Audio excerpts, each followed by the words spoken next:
We are the priests of power. God is power.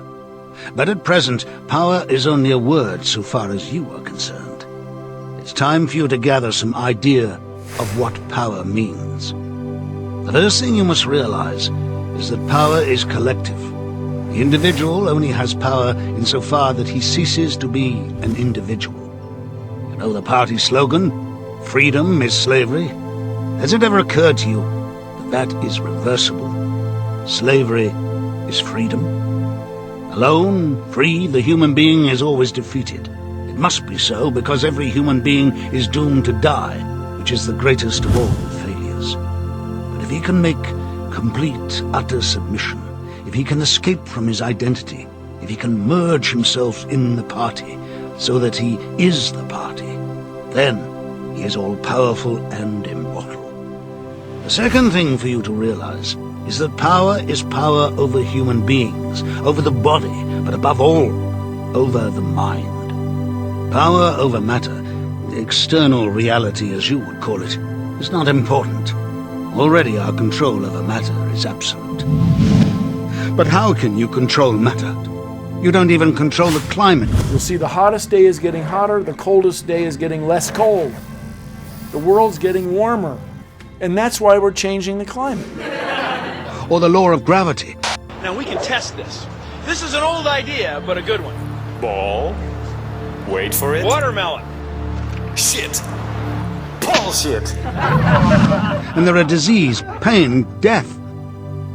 We control matter because we control the mind. Reality is inside the skull. There is nothing that we could not do. Invisibility, levitation, anything. I could float off this floor like a soap bubble if I wished to. I do not wish to, because the party does not wish it. You must get rid of those 19th century ideas about the laws of nature. We make the laws of nature. But the world itself is only a speck of dust, and man is tiny, helpless. How long has he been in existence? For millions of years the earth was uninhabited. Nonsense. The earth is as old as we are, no older. How could it be older? Nothing exists except through human consciousness. But the rocks are full of the bones of extinct animals. Mammoths and mastodons and enormous reptiles, which lived here long before man was ever heard of. Have you ever seen those bones? Of course not. 19th century biologists invented them. Before man, there was nothing. After man, if he could come to an end, there would be nothing. Outside man, there is nothing. But the whole universe is outside us. Look at the stars. Some of them are a million light years away. They're out of our reach forever. What are the stars? They're bits of fire a few kilometers away. We could reach them if we wanted to, or we could block them out. Why does the sun come up? Or are the stars just pinholes in the curtain of night? Who knows? Earth is the center of the universe.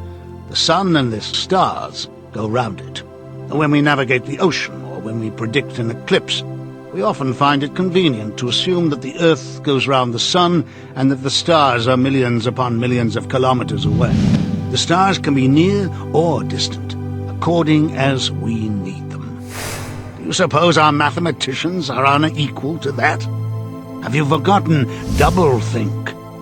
The weaker the opposition, the tighter the despotism.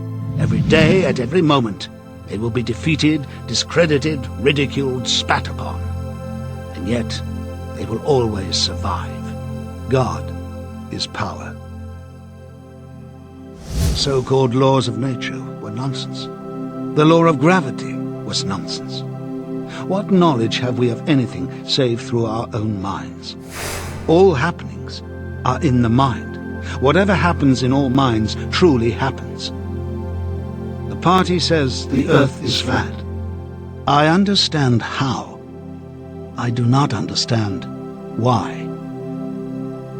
He wondered, as he had many times wondered before, whether he himself was a lunatic. Perhaps a lunatic was simply a minority one. At one time, it had been the sign of madness to believe that the earth goes round the sun. Ball. Wait for it. Shit. Bullshit. Today, to believe that the past is unalterable, he might be alone in holding that belief. And if alone, then a lunatic. But the thought of being a lunatic did not greatly trouble him. We don't have time for a meeting of the Flat Earth Society.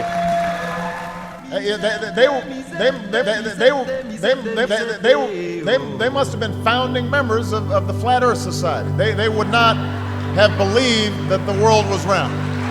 The horror was that he might also be wrong.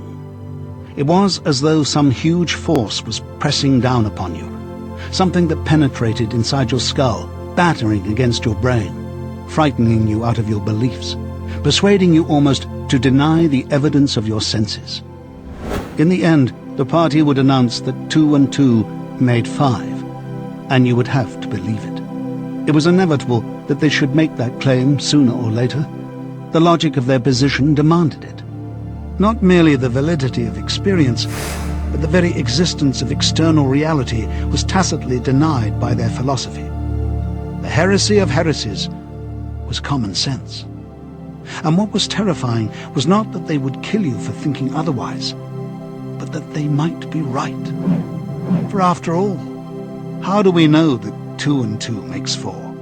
Or that the force of gravity works? Or that the past is unchangeable? If both the past and the external world exist only in the mind, and if the mind itself is controllable, what then? The party told you to reject the evidence of your eyes and ears. It was their final, most essential command. The ease with which any party intellectual would overthrow him in a debate, the subtle arguments which he would not be able to understand, much less answer. And yet, he was in the right. They were wrong and he was right. The obvious, the silly, and the true had got to be defended. Truisms are true. Hold on to that. The solid world exists. Its laws do not change. Stones are hard, water is wet, objects unsupported fall toward the Earth's center. Freedom is the freedom to say that 2 plus 2 make 4. If that is granted, all else follows. If there is hope, it lies in the proles. The party says the Earth is flat. If there is hope, it lies in the proles. The party says the Earth is flat. If there is hope, it lies in the proles.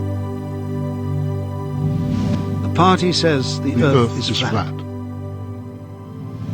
If there is hope, it lies in the proles. The party says the Earth is flat.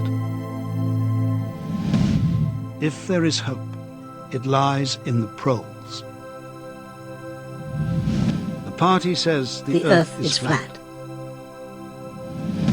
If there is hope, it lies in the proles. The party says the Earth is flat. If there is hope, it lies in the proles. The party says the Earth is flat. If there is hope, it lies in the proles. The party says the Earth is flat. If there is hope, it lies in the proles. The party says the Earth is flat. The Earth is flat. The Earth is flat. The Earth is flat.